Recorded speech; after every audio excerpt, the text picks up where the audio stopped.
ఆంధ్ర ప్యారిస్గా పేరుగాంచిన తెనాలి ఆధునికతలోనూ అదే పంథాను అందిపుచ్చుకుంది. సాంకేతిక పరిజ్ఞానం సాయంతో వీధి దీపాలను సమయానుకూలంగా నిర్వహిస్తూ నవ్యాంధ్రకు నమూనాగా నిలుస్తోంది. వ్యక్తులతో పని లేకుండా సరైన సమయానికి దీపాలు ఆర్పుతూ విద్యుత్ ఆదాలో ముందుంటోంది. బారెడు పొద్దుక్కినా వెలుగుతూనే ఉండే వీధి దీపాలను, చిమ్మ చీకటి పడినా వెలగని దీపాలను అక్కడక్కడా చూస్తూనే ఉంటాం. దీపాలను ఆర్పే వ్యక్తి విధుల్లోకి రాకుంటే మధ్యాహ్నం వరకు అవి అలాగే వెలుగుతూనే ఉంటాయి. దీనివల్ల బోలెడంత విద్యుత్ దుబారా. ఇలాంటి ఇబ్బందులను అధిగమించేందుకు గుంటూరు జిల్లా తెనాలి పురపాలక సంఘం వీధి దీపాలను ఆన్లైన్ ద్వారా నిర్వహిస్తోంది. వ్యక్తులతో పని లేకుండా చరవాణి, కంప్యూటర్ సాయంతో దీపాలు వెలిగి ఆరే విధంగా సాంకేతిక పరిజ్ఞానాన్ని వినియోగిస్తున్నారు.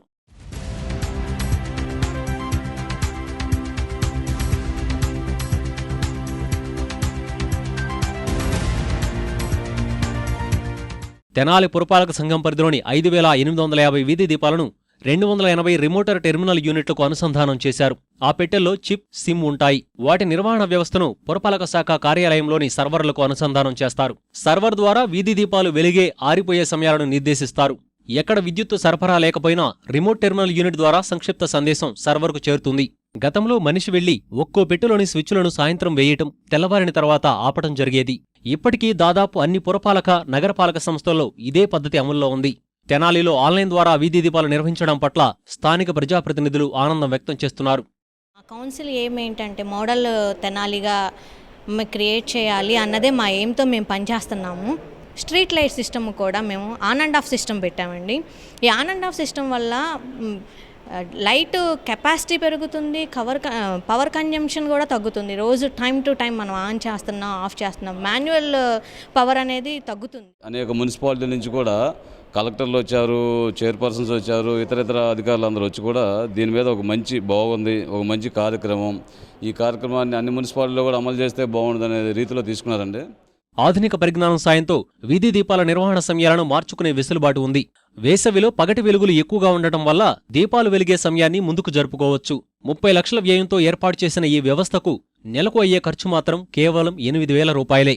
ఈ సిస్టమ్ వలన ఏదైనా పిడుగుపడ్డ, ఉరువినా ఆటోమేటిక్గా అది ఆ బాక్స్ క్లోజ్ అయిపోయి ఒక 10 నిమిషాల తర్వాత మళ్ళీ ఆటోమేటిక్గా అది వెలుగుద్ది. దానివల్ల అంటే ఎలాంటి డ్యామేజీ ఆ బాక్స్కి జరగదు, ఆ వైర్లకు కూడా ఆ లైట్కి కూడా ఏం జరగదు.